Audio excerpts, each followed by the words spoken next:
네. 요즘에 4차 산업혁명에 대한 책을 좀 더 열심히 보고 있거든요. 제가 이제 곧 EBS 미래강연이라는 4차 산업혁명기에 우리가 어떻게 대비를 해야 되고 어떻게 교육을 해야 되는가에 대해서 약 22주, 약 6개월간 미래강연이라는 프로가 곧 시작해요. 9월부터요. EBS에서. 거기 제가 이제 토론하는 패널로 참여를 하게 됩니다. 공중파를 타게 되는데 그만큼 사실 어떻게 보면 강연보다 더 힘든 게 질문을 던져야 되는, 강연가들한테 질문을 던져야 되는 토론자의 어떤 그 역할, 좀 더 깊게 들여다볼 수 있어야 되고 더 넓게 볼 수 있어야 된다라는 그런 부담감 때문에 굉장히 속독하면서 그동안도 4차 산업혁명에 대해서 많은 책을 보았지만 요즘에 좀 더 가속도를 내고 있는데요. 최근에 제가 좀 정리가 된 게 8월 후반기에 또는 8월 말에서 9월 초까지 책을 한 권 더 쓸 건데, 그게 제가 5차 산업혁명에 대한 개념이 잡혔기 때문입니다. 미래의 속도라는 책이 있는데요. 거기 보면은 4차 산업혁명의 어떤 위력에 대해서 1, 2차 산업의 10배의 속도, 그리고 3차 산업의 300배의 영향력. 그래서 우리가 이제 어느 정도로 체감하게 됐냐면 4차 산업혁명을 3000배 정도로 체감을 하게 된다는 겁니다. 그런데 참 재밌게도 예전에 알파고가 2016년에 이세돌 구단을 이겼을 때 그때 그 3000대 컴퓨터랑 연결이 되어 있었고 대략 학습 속도가 3000배 정도가 됐던 걸로 기억이 납니다. 그러니까 무슨 얘기냐면 이세돌 구단이 하루에 3번 대국을 시뮬레이션 직접 둘 수 있었다면 그 당시에 이제 초창기 알파고는 약 10,000번 정도를 하루에 대국할 수 있었다라고 보면은 그게 이제 3000배가 되는 건데요. 어쨌건 미래의 속도라는 책에서는 4차 산업혁명을 3000배 위력으로 다가온다. 무슨 얘기냐면은 속도가 빨라지면 그 영향력도 넓어진다라는 게 굉장히 중요한 컨셉입니다. 근데 여기 지금 5G가 있죠. 5G에 대해서 4차 산업혁명의 그 좀 중심에다 놓고 있는데 이 책은 KT 경제경영연구소에서 나온 책이라서 KT가 지금 5G를 좀 중심에 이렇게 두고서 짠 도표라고 볼 수 있는데요. 그러니까 이 4G에서 5G로 넘어가는 그 속도가 영향력을 커지게 하는데 4G에서 5G로 넘어가면서 5G가 본격적으로 이 세상에 영향력을 발휘할 때는 이미 인공지능이 이제 범용 인공지능 또는 인공 일반지능 AGI라고 그러죠. 여기 제가 여기다 AGI로 적어놨죠. AGI가 되는 것과 어떤 AGI가 유사 인격을 갖게 되는 것 시점, 그 다음에 양자 컴퓨터 기술이 본격적으로 개발되는 시점이 겹치게 될 것 같아요. 5G가 본격화될 때는. 그렇게 되면은 이게 이제 제가 예상하고 있는 완벽한 5차 산업혁명으로 넘어가 버리는 겁니다. 그러니까 4차 산업혁명과 5차 산업혁명의 가장 큰 변화가 뭐냐면은 이겁니다. 4차 산업혁명은 플랫폼 대기업이 주도하는 혁명이에요. 그런데 5차 산업혁명으로 넘어가게 되면은 주도권이, 자, 이게 4차고 이게 5차예요. 그럼 4차에서 5차로 넘어가게 되면 뭐가 달라지느냐? 5차에서는 어떤 그 세상을 바꾸고자 하는 그런 영향력을 발휘하고자 하는 개인이 참여하고자 했을 때, 그 세상의 어떤 개선이든 변화든 거기에 참여하고자 했을 때 그 개인이 대기업 플랫폼만큼의 영향력을 갖게 되는 혁명입니다.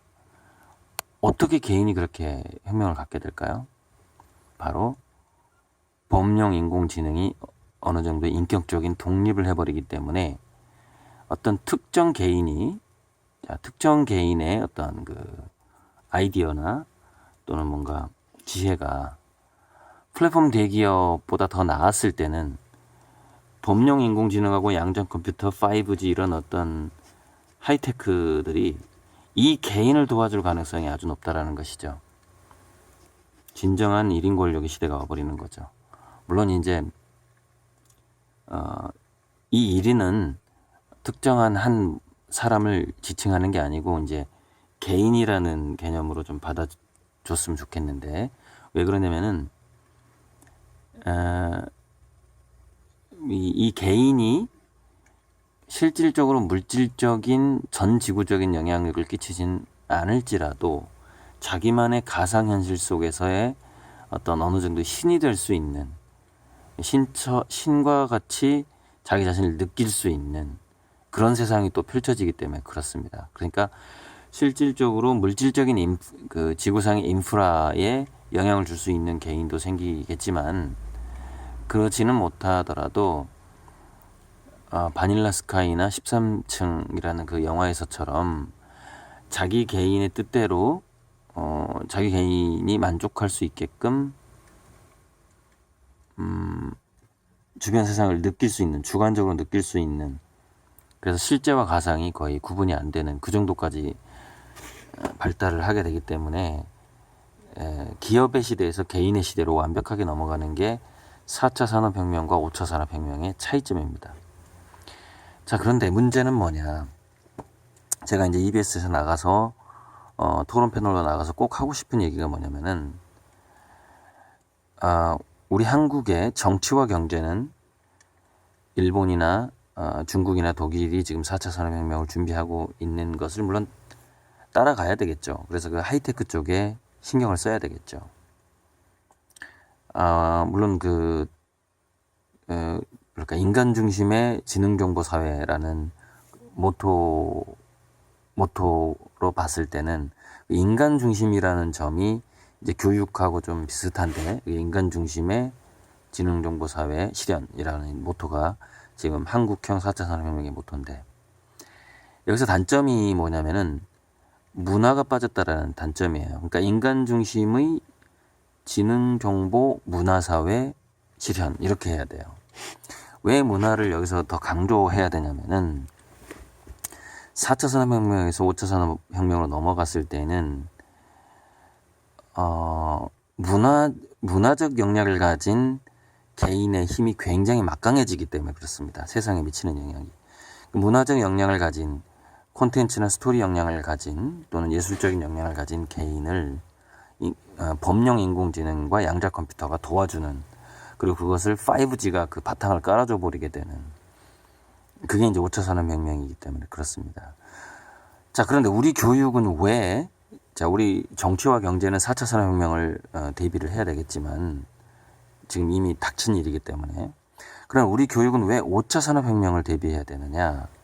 자, 그러면은 5차 산업혁명을 대비하는 교육의 특성에 대해서 딱 한 가지 키워드는 다양성입니다.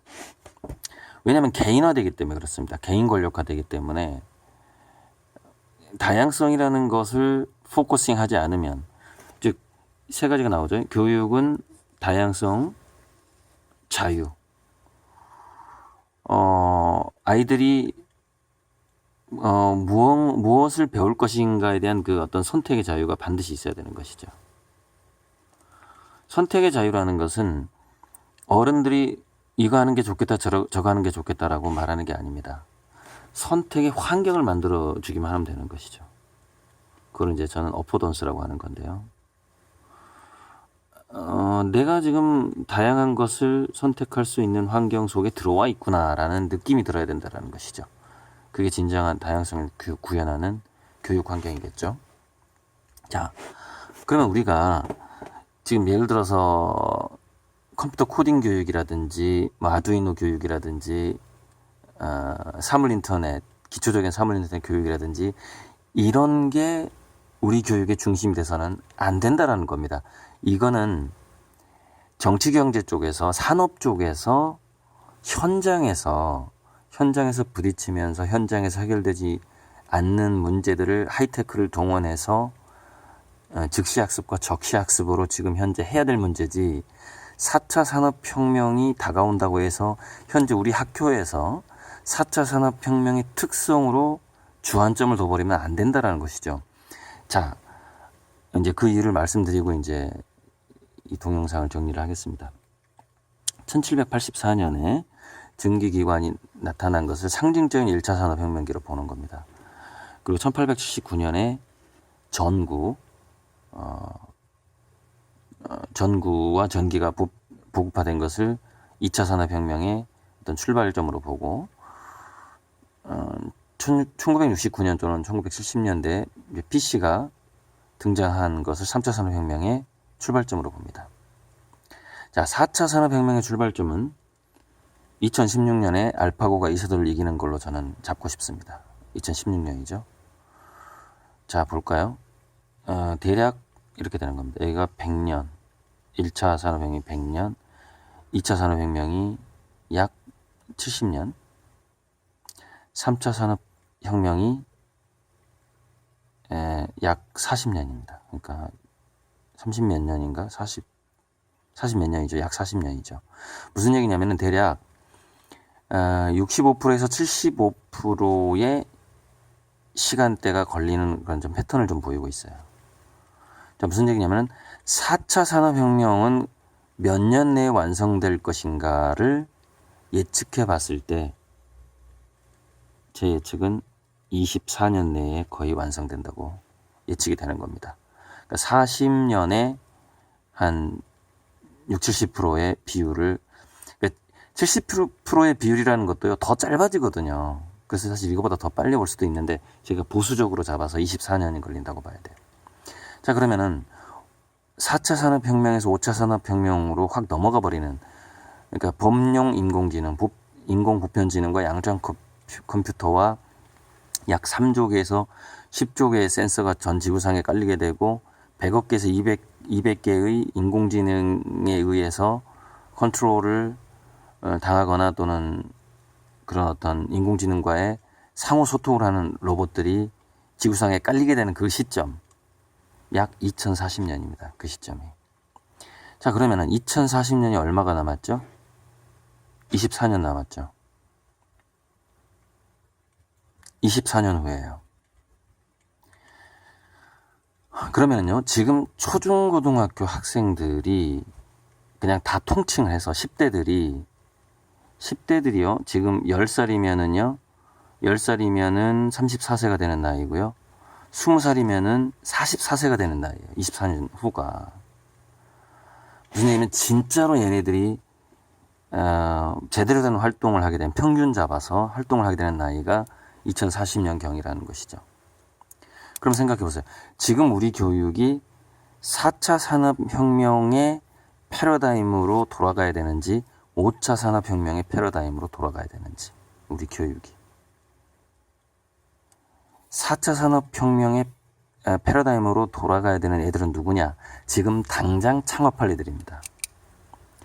제가 이제 중고등학생 그 발명가들과 10대 창업을 꿈꾸는 학생들을 대상으로 전북 창조혁신센터에서 제가 내일 8월 9일 날 오후 3시에 강연을 합니다.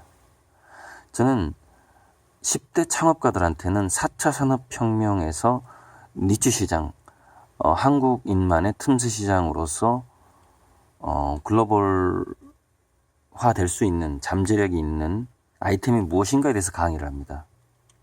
그러나 걔네들은 어떤 창업가 정신이 있는 거고, 그건 전체 학생들이 한 5%밖에 안 됩니다. 0.5%밖에 안 돼요. 또 성공률은 정말 0.05%일 수도 있어요.